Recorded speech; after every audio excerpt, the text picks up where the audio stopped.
Im Grunde genommen war das eine beschränkte, auf Dänemark beschränkte kleine Geschichte, aber sie wurde von interessierten Moslems so breit getreten und zum Politikum gemacht, dass die nicht anders reagieren konnten. Die meisten Muslimen wissen ja gar nicht, was eine Karikatur ist, um die Leute aufzuhetzen. Also das war eine Geschichte, die schon ein bisschen zeigt, dass alle Mittel recht sind, selbst die Karikatur als ein Mittel zum gegenseitigen Kampf, zum ideologischen Kampf zu benutzen. Was für mich eine neue Geschichte war, denn ich habe noch nie gehört, dass Karikaturen so politisch direkt wirken, wie diese Mohammed-Karikaturen. J'ai pensé tout de suite à ce tableau, qui est vraiment du patrimoine belge, le tableau de Magritte, à cause de son titre, déjà, qui est la trahison des images. Enfin, il y avait cette notion d'interdit, ce qu'on ne peut pas faire. Cela dit, maintenant, simplement pour l'humour, le dessin que j'ai préféré faire au moment de ces caricatures de Mahomet, c'était un soldat américain à Guantanamo qui montrait à un islamiste un dessin caché comme ça. Il dit « Maintenant tu parles ou je te montre ton prophète avec un gros nez ». Comme si c'était tellement grave pour lui. Mais ça, c'est notre métier aussi, c'est de ramener les choses à la dérision et de dire bon, pourquoi est-ce que vous êtes tellement braqué sur ces choses. Eine Karikatur ohne Komik funktioniert nicht. So haben wir auch in Krisenzeiten immer noch ein Auge für das Witzige und das Lächerliche. Und das ist sehr wichtig für die Karikatur, gerade für die politische Karikatur, finde ich.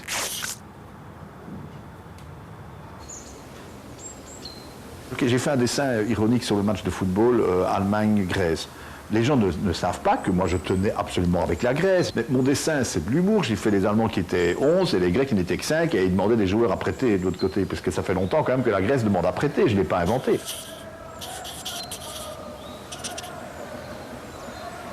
Qu'est-ce que je me suis fait lyncher par les Grecs sur Facebook, parce qu'ils ont une fierté qu'ils ont le droit d'avoir, mais enfin, qui prenaient au premier degré mon dessin, c'est de la moquerie du peuple grec, et c'est un peu effrayant, quoi. Alors c'est vrai que moi je crois encore résister, mais je vois beaucoup de dessins sur des sujets internationaux, où je trouve qu'ils sont bien faits, il y a une idée, mais ils ne me disent rien, ils ne prennent pas parti, ils ne sont même pas drôles, on sent que ce sont des dessins qui sont faits pour ne pas être... pour chercher une sorte d'unanimité, quoi, voilà. Il faut pas d'unanimité dans le dessin de presse.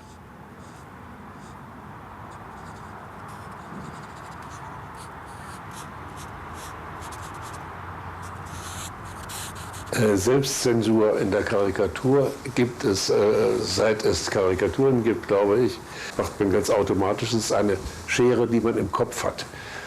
Und geht mir genauso. Ich weiß genau, welche Themen ich nicht anrühren darf oder nicht in einer bestimmten Art anrühren darf oder bezeichnen darf. Insofern sind alle Karikaturen.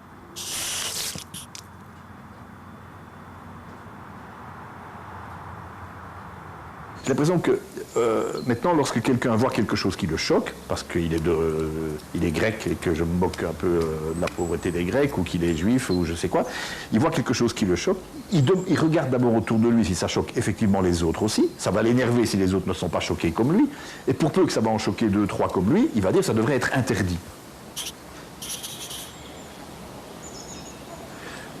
À une autre époque, on avait plus l'impression, si ça te choque, ben, tu ne le regardes pas, c'est pas ton...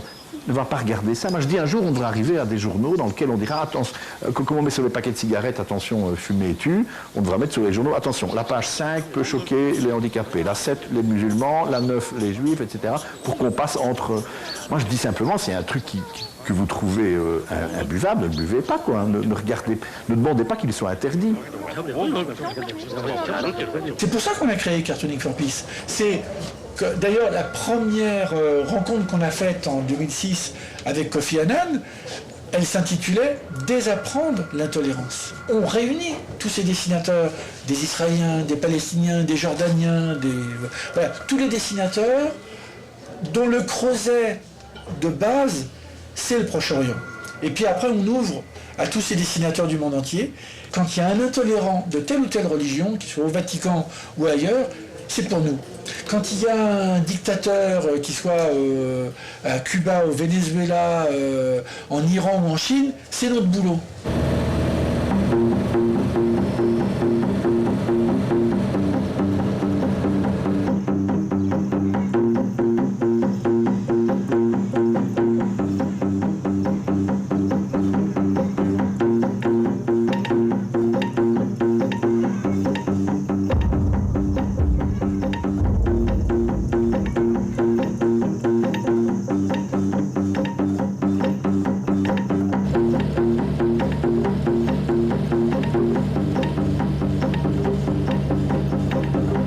sometimes I can express myself, even if I'm under occupation, but there is a limit. There are borders. And sometimes the borders are so tough and so high that you can't feel and you can't enjoy that freedom of speech. I suffered from the Israeli censorship in the beginning of my work in Al-Quds newspaper. Each cartoon has to get the approval of this military censorship. Censor who all the time checked everything, cartoons and articles and even the advertisements. And Israel was paranoid of the Palestinian media and trying to read between the lines. And you know, the cartoon has a stronger effect than any article.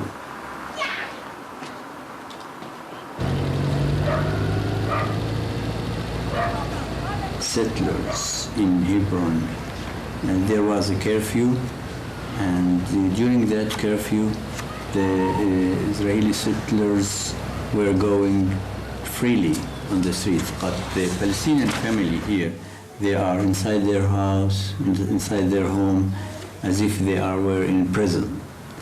And this was the cartoon, and it was censored. How can I make a cartoon if everything is... I can't draw settlers, I can't expression my feeling as a Palestinian, I can't draw the Star of David. It was very difficult, it was a very hard time.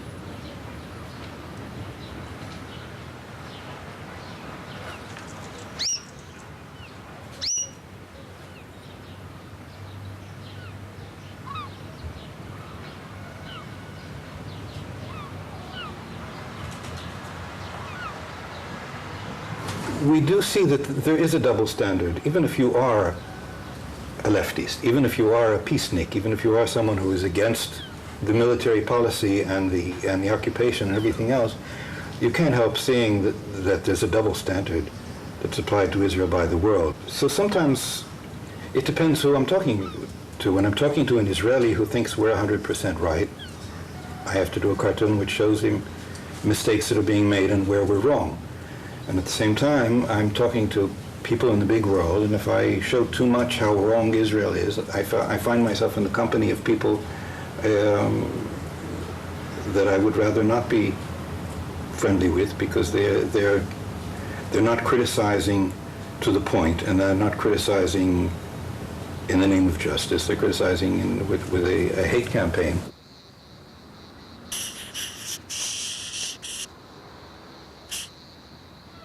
Même moi, en tant que juif israélien, quand je veux faire un dessin qui critique un parti religieux qui a des députés à la Knesset et dans des commissions très importantes de l'État, si je les dessine et que je force un peu le trait au niveau de la caricature, alors je suis directement catalogué, sans le vouloir, avec le dessin antisémite tel que le juif a été représenté dans la presse allemande, dans le Der Stürmer, d'accord, dans l'entre-deux-guerres, et il y en avait aussi en France, il y en avait en Russie, aux États-Unis, il y avait plein. Donc c'est le nez crochu, celui qui s'accapare le monde, etc. Donc on est très délicat sur les nez en Israël.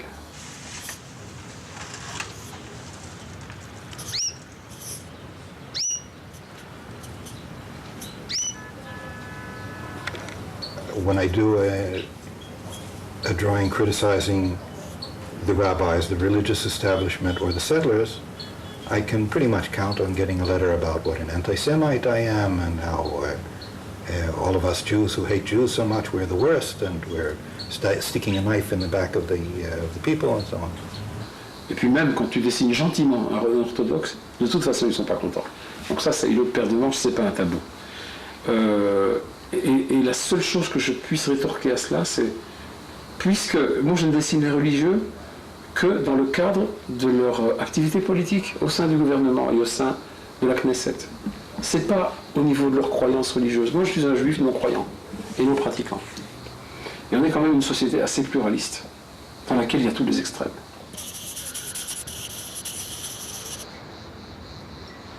Press cartoons can very easily find themselves on the bottom of a bird cage, and people forget that they were there. Every once in a while, there's a cartoon which is noticed, which says something in a fresh way, or makes some people very angry. I think the fact that a cartoon can sometimes anger dictators and fanatics so much that they're ready to kill about it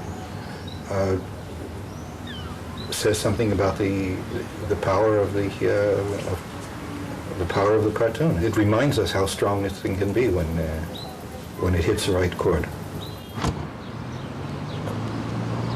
On the Palestinian side, there is indirect censorship. There is the influence and the pressure of the Palestinian leadership and the government, especially, Hamas group. In the beginning of their coming to the power, they were very sensitive. They were very angry if there was any cartoon criticizing Hamas. And personally, I got a lot of threats. But when Hamas became part of the power, it was a political group. It's not a holy Muslim group anymore. But I cannot make a lot of fun of them because I feel it's dangerous.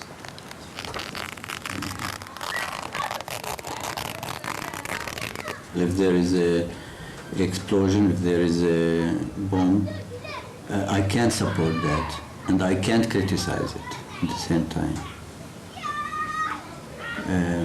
You know the reason. I can't criticize because from the Palestinian side, if you criticize these people, that you are supporting Israel.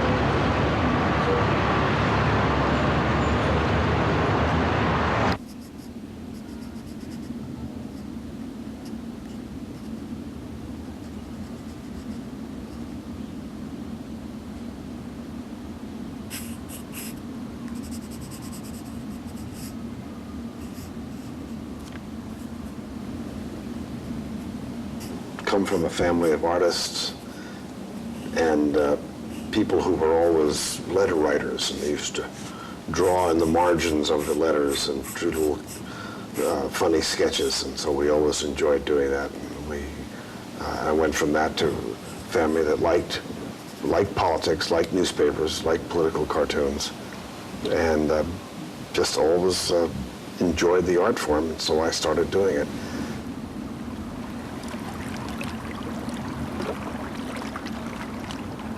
Drawing is our language. It catches the eye and it goes straight to the brain, and this is what the situation is.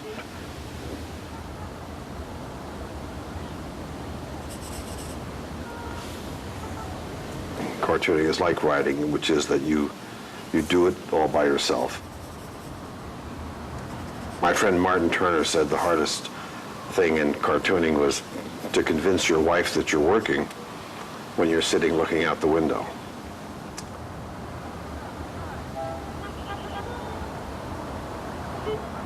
Religion is still something which you're encouraged or you're discouraged from making any fun about. Even that today, I anyway, back off from that. We don't go out of our way to find something funny to say about Muslims or Catholics per se, or Jews or something.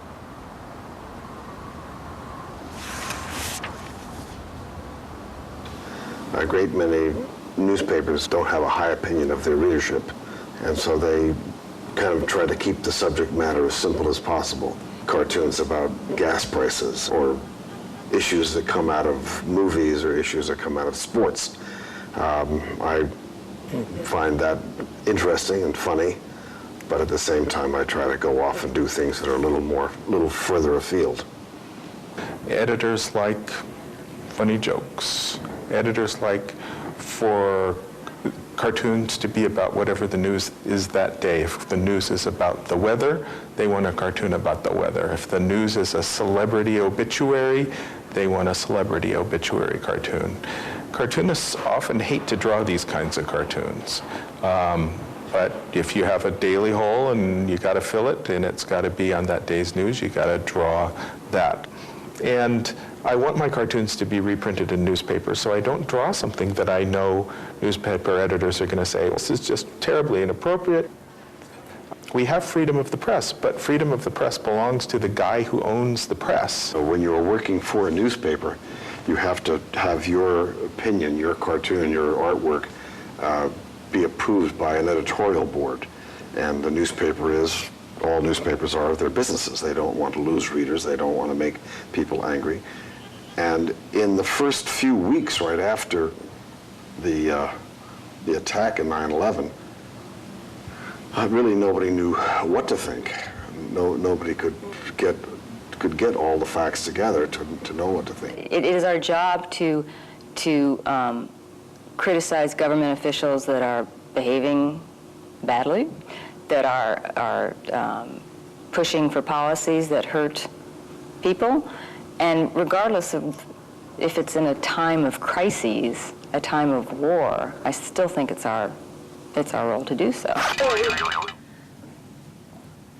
After 9/11, many American cartoonists softened their cartoons a bit because it was a very difficult time to express criticism against the government, because we had just been attacked and people didn't want that.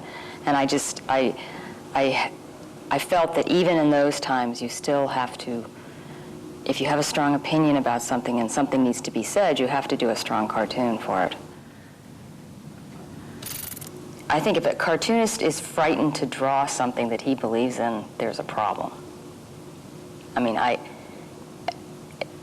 understand why people self-censor, because, you know, if you're fearful for your life, you're fearful for your family, you're fearful for your job. I understand that, but, you know, editorial cartoonists have a certain job to do, and it's not to be timid.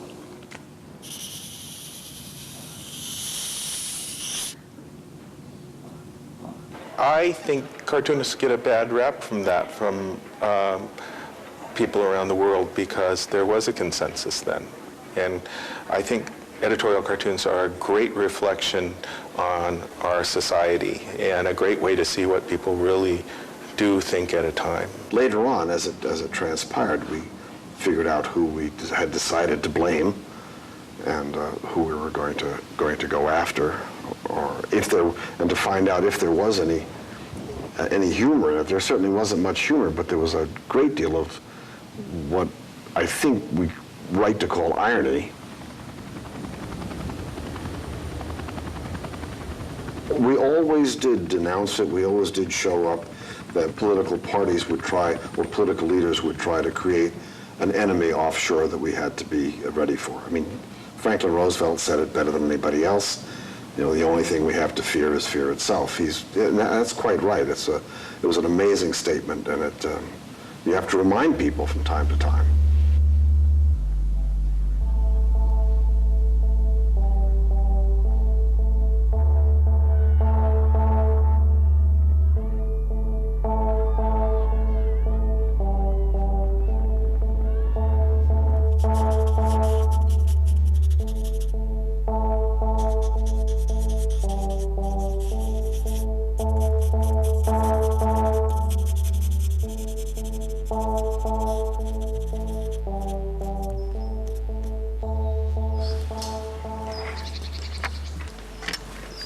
Je cherche mon porte-mine. Sans ça, je suis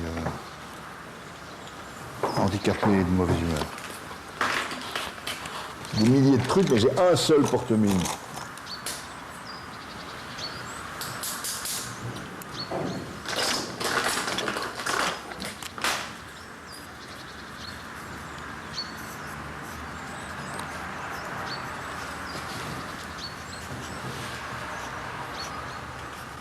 Je fais des dessins pour l'Europe sur le problème des données informatiques de Facebook. J'avais un cahier de charge bien précis. Faire comprendre qu'un adolescent qui donne toute son identité, plein de trucs et tout sur Internet, ça peut se retrouver n'importe où dans le monde.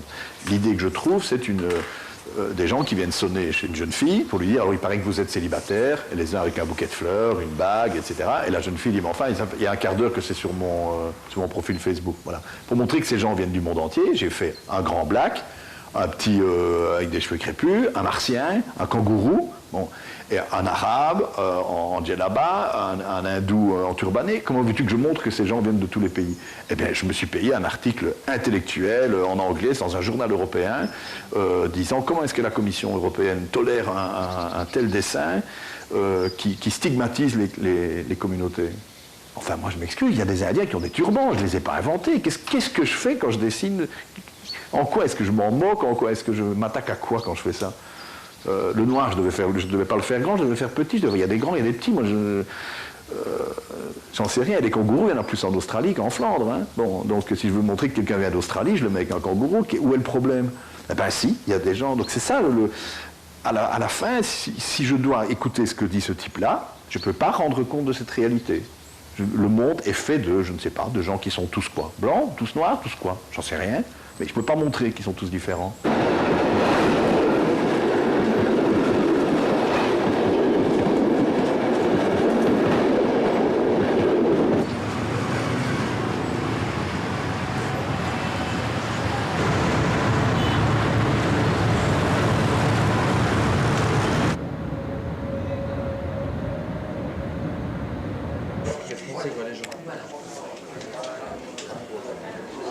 Quand je dis que l'époque est à la trouille, c'est qu'en fait c'est le visage des décideurs à la télévision, dans certains médias, dans les journaux, où on voit des rédacteurs en chef, où on voit des responsables de journaux, on voit des responsables, des rédacteurs en chef de télé, qui finalement ils ont la trouille, ils ont peur.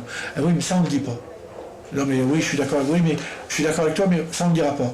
Ich habe das Gefühl, dass die eher Brüder werden und vorsichtiger werden, als dass sie freier werden. Es ist aber auch so, dass die Redaktionen nicht sehr stark am Inhalt selbst interessiert sind. Man kann beobachten bei verschiedenen, auch sonst sehr guten Zeitungen, dass die Karikaturen eigentlich Nebensache sind, die nicht ernst genommen werden, und dadurch entstehen auch viele schlechte Karikaturen in guten Zeitungen.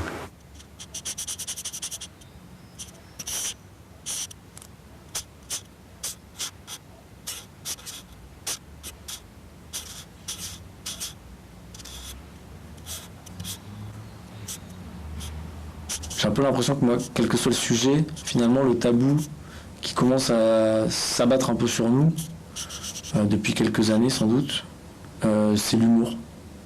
C'est-à-dire que le fait d'employer l'humour, ça gêne de plus en plus de gens. Et c'est pas un tabou en soi, mais que les gens sont prêts à défendre la liberté d'expression, mais à partir du moment où on fait de l'humour et qu'on se moque, ça en gêne de plus en plus de gens. On a déshabitué un peu éventuellement les lecteurs de comprendre le second degré, de même voir le troisième degré, voir le xème degré. J'ai l'impression qu'on mélange un peu tout et qu'on mélange l'humour et la dérision, et qu'à partir du moment où on fait de l'humour, les gens ont l'impression qu'on se moque et qu'on néglige les choses ou qu'on les traite avec condescendance. Alors que c'est pas ça. Moi je peux faire de l'humour hyper trash et hyper violent sur des choses que je respecte par-dessus tout.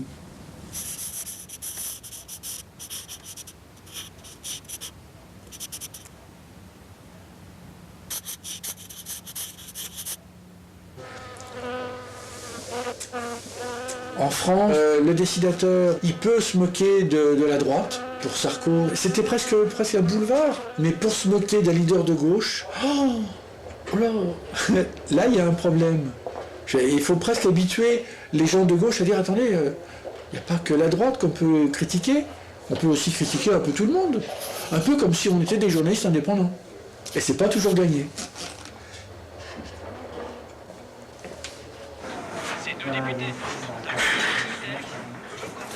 Quand j'ai commencé à dessiner, un rédacteur en chef m'avait dit qu'il était interdit de caricaturer le roi en Belgique. Et moi, j'avais envie de montrer aussi la fonction du roi, enfin la manière dont fonctionne une monarchie, clairement. Le roi n'a pas de pouvoir en Belgique, il faut que ça se sache. Mais comme toutes les institutions monarchiques, le peuple veut continuer à croire qu'il a un grand pouvoir. Et donc moi, j'y suis allé franco, quoi.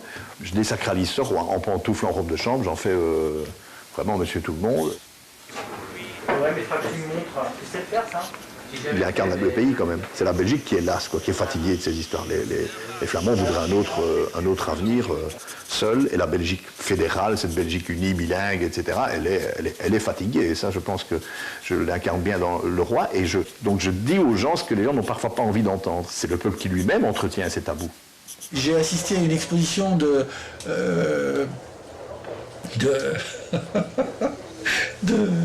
Kroll, de Marek, de Vado, qui sont des dessinateurs belges.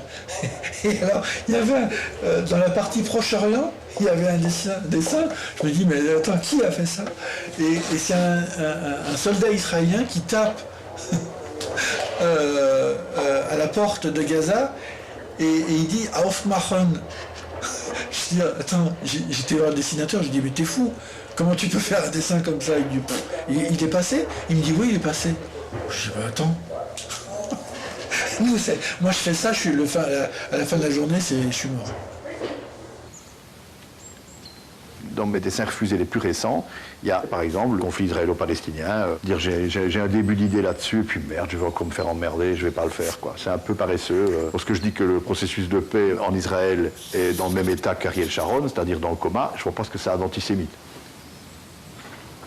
Le journal, ça lui est déjà arrivé de me dire « Attends, ton dessin, là, ça va encore nous valoir du courrier, on va encore avoir des emmerdes, ou l'ambassade, ou machin, et tout ça. » Donc, voilà. C'est pas de la vraie censure. Ils disent pas « Tu peux pas exprimer ce que tu mets dans le dessin », mais c'est plutôt de la lassitude par rapport... Donc ça marche, quoi. Le harcèlement face à la presse, ça marche.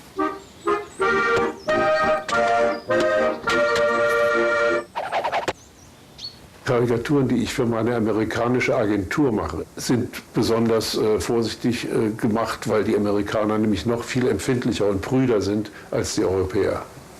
Das betrifft also Religionsgeschichten, es betrifft Sexgeschichten ganz besonders. Und alles, was in dieser Richtung geht, das wird nicht nachgedruckt. Ich habe einmal einen Cartoon gemacht über die Sturmflut in New Orleans, Katrina. Diese Katastrophe. Und da habe ich Condoleezza Rice und George W. Bush gezeichnet. Und Bush sieht im Fernsehen einen schwarzen Amerikaner, der einen anderen Schwarzen durch die Flut im Rollstuhl schiebt. Das ist ein Foto, was es tatsächlich gab. Und Bush sagt zur Condoleezza, ach, das sind ja nur Nigger. Und da gab es bei diesem Cartoon einen Riesenaufschrei und wahnsinnig viele Empörungen in den USA. Je me souviens quand je l'ai dessiné avec la shot de bière et la saucisse, j'ai un rédacteur en chef qui m'a dit « Ouais, mais bon, elle, ça va. Et encore, tu l'as fait un peu grosse, mais quand même, l'image de l'Allemagne, de l'allemande avec la saucisse et la bière, quand même. » J'ai dit, mais tu rigoles ou quoi? C'est des Allemands. J'ai dit, attends, moi j'utilise des clichés. C'est pas un cliché arrogant, c'est pas un cliché humiliant. C'est aussi ce plaisir de faire ce qu'on ne peut pas faire, quoi. C'est que moi je sais qu'effectivement aux États-Unis ça passerait jamais. J'amène le lecteur dans une sorte, enfin ceux qui comprennent et qui aiment ça, dans une sorte de complicité avec moi. Et l'humour c'est souvent ça, c'est une question de connivence. Donc ici c'est un peu amener le lecteur pour rigoler avec moi. Bon, je sais bien qu'on peut pas faire ça, mais c'est quand même trop drôle, elle est noire, donc on va faire un jeu de mots avec ça. Parfois, il ne faut pas tout intellectualiser non plus. Moi, il me fait rire et puis c'est tout. Il faut aussi prendre ce plaisir à des dessins que j'appelle un peu crétins, quoi. C'est aussi ça le truc qu'on ne peut pas faire. Si on doit jouer un petit peu avec des interdits, c'est pas soi-disant des choses que la police ou la loi nous interdit de faire. C'est des choses que normalement on ne devrait pas faire parce qu'elles sont un peu stupides, un peu... voilà. Sur le même sujet, j'avais fait un dessin qui est à la fois drôle et qui est plus intelligent. Au moment de l'arrestation de DSK, la femme de Chandy a commencé par me faire croire qu'il était socialiste. Autrement dit, encore un peu, il allait le faire croire à toute la France, quoi.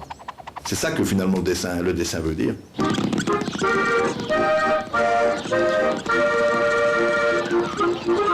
Dans cette Europe un petit peu endormie, c'est vrai que le dessin de presse est en train de se faire manger par des images qui ne dérangent pas. Toutes ces images qui dorment nous amènent à des démocraties endormies et donc, par renversement, à des régimes qui vont être des grandes surprises et qui ne seront certainement pas démocratiques. Bon, il ne faut pas trop charger la barque et le cahier de charge du dessinateur de presse. Hein. Moi, je ne cherche tous les jours. Mon rôle, ce n'est pas de faire tomber des tabous, de dévoiler des choses qui ne sont pas dites, etc. Il ne faut pas exagérer. On est des chroniqueurs de notre époque. Mais ça ne veut pas dire que toute forme de censure, d'autocensure et tout n'est pas gravissime, parce que justement, elle va donner une mauvaise image du monde, quoi. Si on ne peut plus dessiner, montrer simplement avec humour ce qui nous entoure, parce qu'on se dit ça va être mal compris, ça va être etc., on va vivre dans un monde irréel, quoi. Nous on est là pour, comme la presse tout simplement, pour dire ce que sont les choses, quoi.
Le personnage du chat Willis from Tunis, il est né le 13 janvier, durant le discours de Ben Ali, son dernier discours, la veille de son départ, parce qu'il nous promettait la liberté d'expression, la levée de la censure sur Internet, dans les médias, etc., pourvu qu'il reste en place.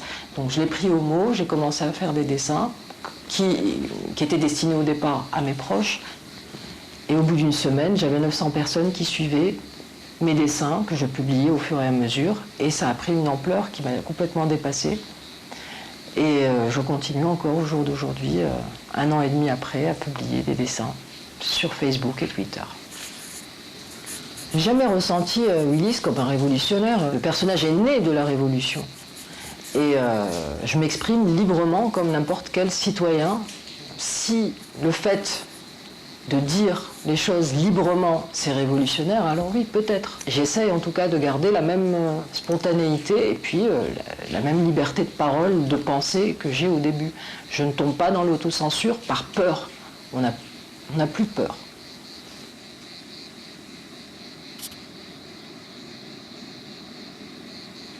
Avant, on était des zombies. On était morts. Et on avait un flic dans la tête. On avait peur de réfléchir. On avait peur de remettre en question. Maintenant, on n'a plus ça. Et cette bouffée d'oxygène, cette liberté d'expression d'un seul coup, on était libre de pouvoir dire tout ce qu'on pensait. Et on a profité. On a utilisé les supports qui étaient disponibles, comme les réseaux sociaux, les murs, les maisons de l'ex-dictateur qui ont été pillées dans un premier temps. Et on les a trouvés à notre disposition avec des murs qu'on pouvait exploiter pour faire passer des messages.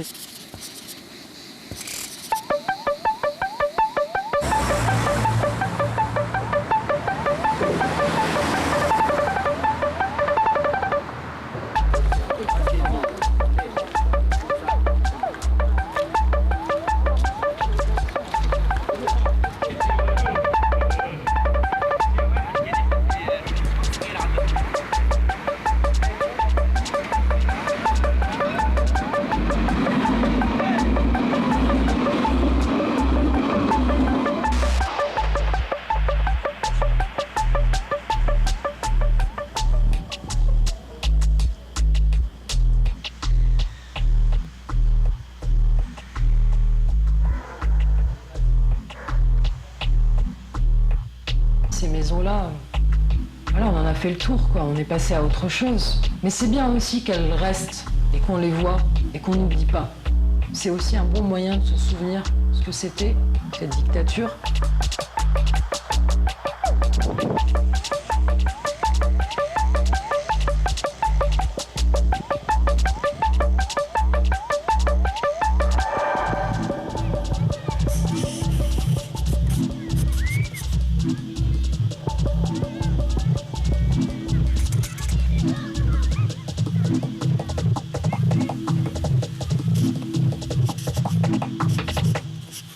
Il y a une grande différence entre les premiers temps et aujourd'hui, 1 an après, 1 an et demi après.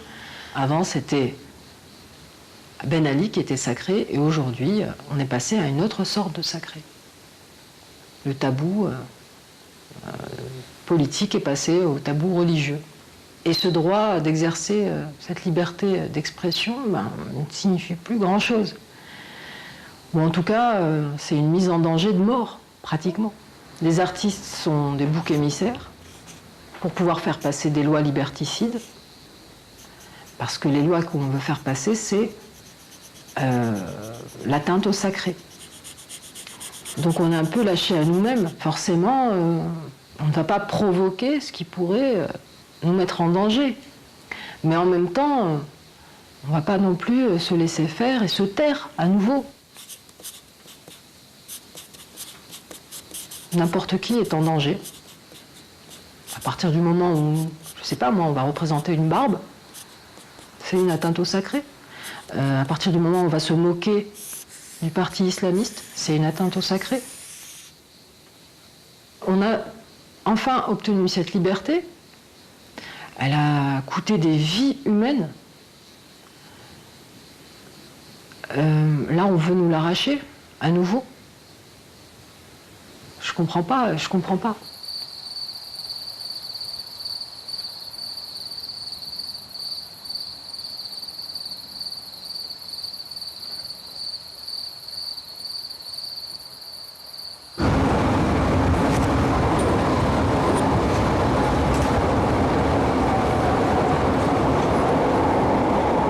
I'm an Iranian cartoonist and an activist.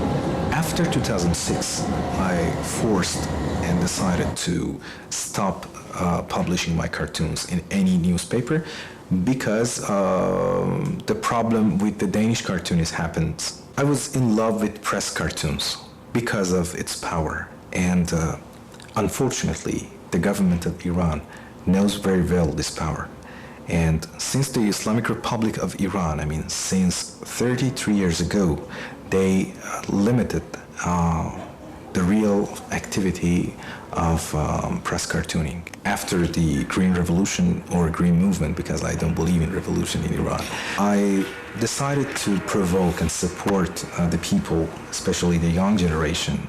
It was some kind of responsibility that I found in myself, and I said to myself that, okay, if your profession is a press cartoonist and a human rights activist, so now you cannot continue your self-censorship because they killed some people in the street.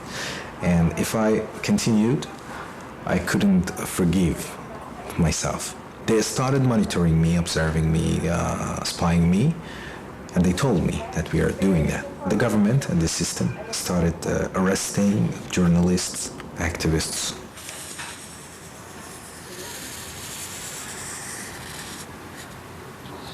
And for the first time, we could have internet in our mobile phones. That was a huge possibility that they couldn't really imagine, that how young people can use this kind of power inside Iran. They already gave the people internet, and because of money, because all source of internet in Iran belongs to the government. They really got shocked because they saw that by their internet, how young generation are exporting the reality to the world. Then they really immediately decided to firstly stop this kind of channel by limiting, by the huge censorship. They closed the window internet still is the only window between Iran and the world. I decided to escape. The shortest way that I found was the French embassy in Tehran.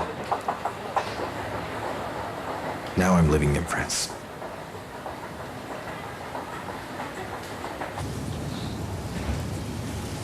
What can I do in France as an exiled artist or cartoonist? And I found that, okay, I can continue the ideas that I couldn't do inside Iran. For example, continue my activities for freedom of expression. And I started a new activity as a volunteer against the death penalty, because death penalty in Iran is really, really serious, and Iran is in a top list of the countries who execute. And I saw how they use this penalty as a pretext to execute some political activists.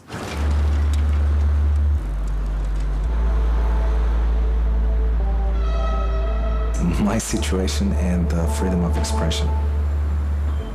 You can see a man in a balloon, and the top part of the balloon that is full of gas that can take you up.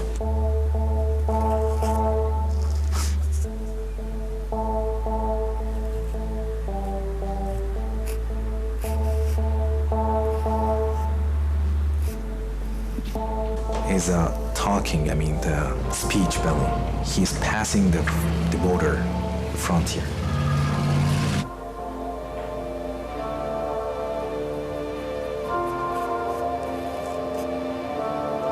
Freedom of expression is the key for understanding the freedom.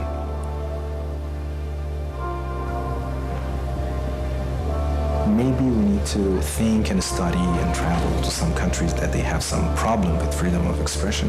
Then we can understand and we can appreciate how it is important to have freedom of expression.